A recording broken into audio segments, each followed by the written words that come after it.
Wie Galileo gesagt hat, die Mathematik, die Sprache der Natur. Man übersetzt etwas, was zunächst nur qualitativ und unpräzise beobachtet wird, in möglichst genaue Beziehungen zwischen verschiedenen Größen, die man messen kann.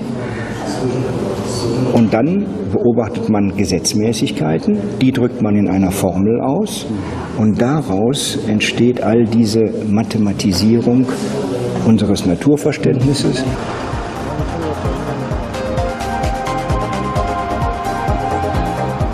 관찰과 방정식을 통한 예측은 우리 주변에서도 찾아볼 수 있습니다. 날씨를 알려주는 기상예보가 대표적인 것인데요.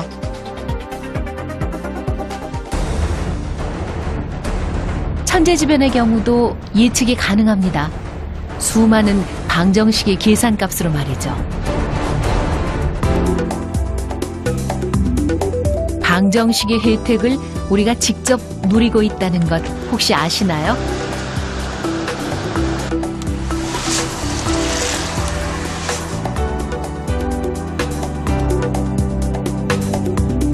기란들을 시작합니다.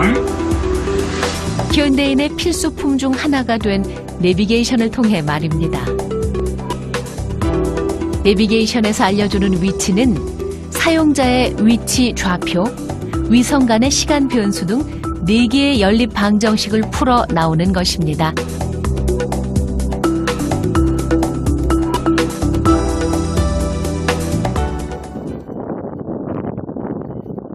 방정식이 언제부터 사용되었는지는 정확히 알 수 없습니다. 하지만 기원 전부터 수와 계산이 아주 중요하게 사용됐다는 것은 많은 철학자들이 수학자이기도 했다는 것으로 알 수 있죠. 1858년 한 영국인이 이집트의 골동품 가게에서 아주 오래된 파피루스 두루마리를 발견합니다. 현재까지 알려진 가장 오래된 수학서라 불리는 린드 파피루스인데요. 이 책에도 방정식이 쓰여 있습니다. 이 책에 실려 있는 문제는 모두 일상생활과 관련이 있습니다. 땅의 면적을 구하고 물건을 나누고 술의 농도를 구하는 것이죠.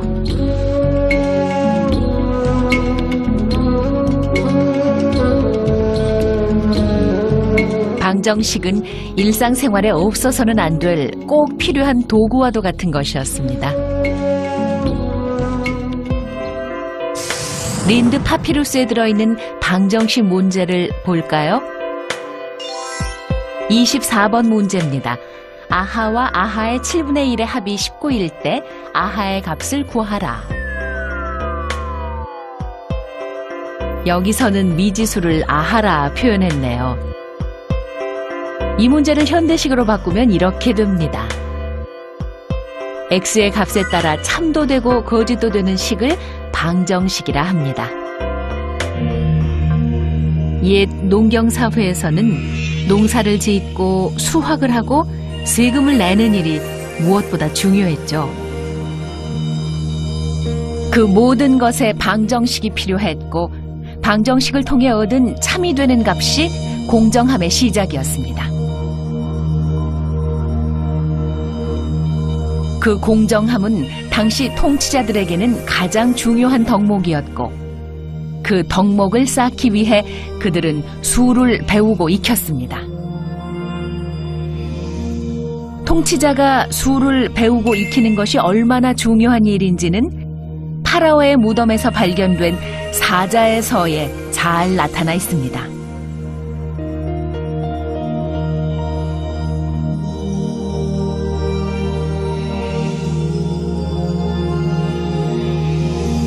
태양의 배에 타기 위해서는 하나의 조건이 필요한데 바로 자신의 손가락 숫자를 알아야 한다는 것이었습니다.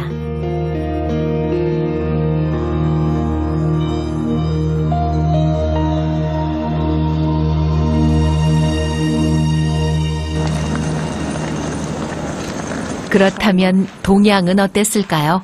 그리고 방정식이라는 말은 어디서 온 것일까요? 그 단서를 찾아보기로 했습니다.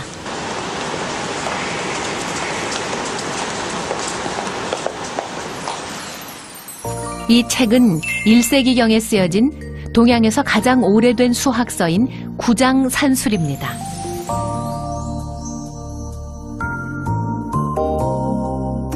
모두 9개의 장으로 이루어져 있는 책의 8장에 놀랍게도 방정이라는 단어가 쓰여 있습니다. 방정이란 사각형 안에서 이루어진 과정이라는 뜻인데요. 연립방정식을 구하는 것처럼 기술을 배열해 답을 구하는 것입니다. 그럼 구장산술에는 어떤 방정식 문제가 있을까요?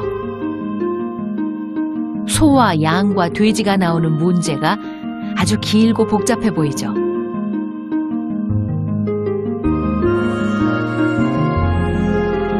현대식으로 바꿔볼까요? 간단한 연립방정식이 됩니다.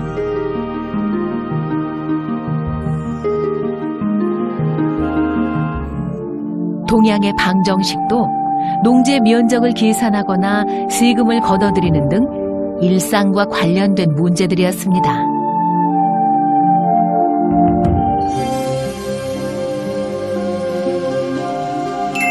조선시대에는 예측이 국가적인 큰일이었습니다.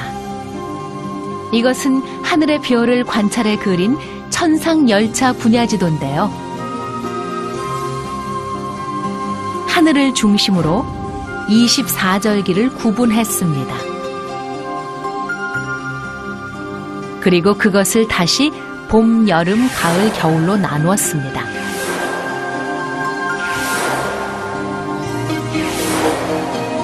그중 하나를 살펴볼까요? 저녁에는 쌍둥이 자리가 뜨고 새벽에는 전갈 자리가 뜨면 봄이라는 내용입니다. 별자리로 계절을 구분한 거죠.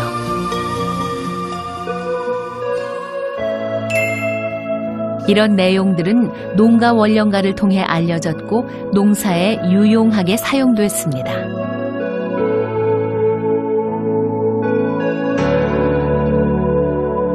지금과 방법은 다르지만 필요한 값을 얻어내 실생활에 이용하는 것, 이것이 방정식의 활용입니다.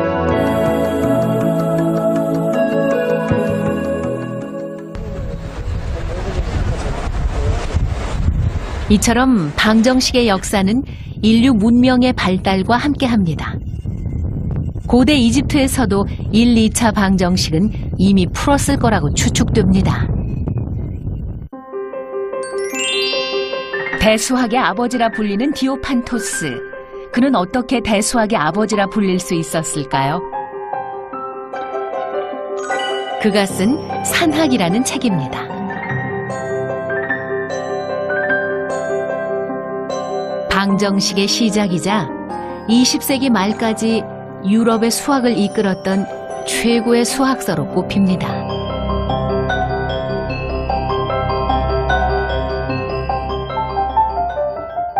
중세 수학자들은 산학을 보면서 많은 수학 이론을 탄생시켰는데요. 페르마도 그중 한 사람입니다.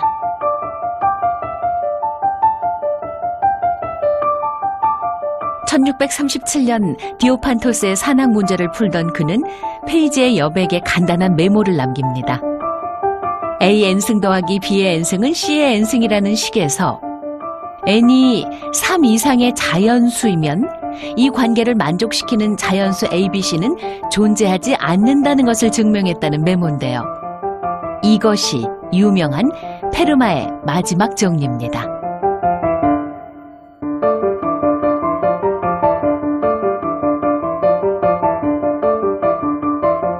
300여 년이 지나 영국 수학자에 의해 증명되기까지 디오판토스의 산학은 수학계에 큰 영향을 미쳤습니다.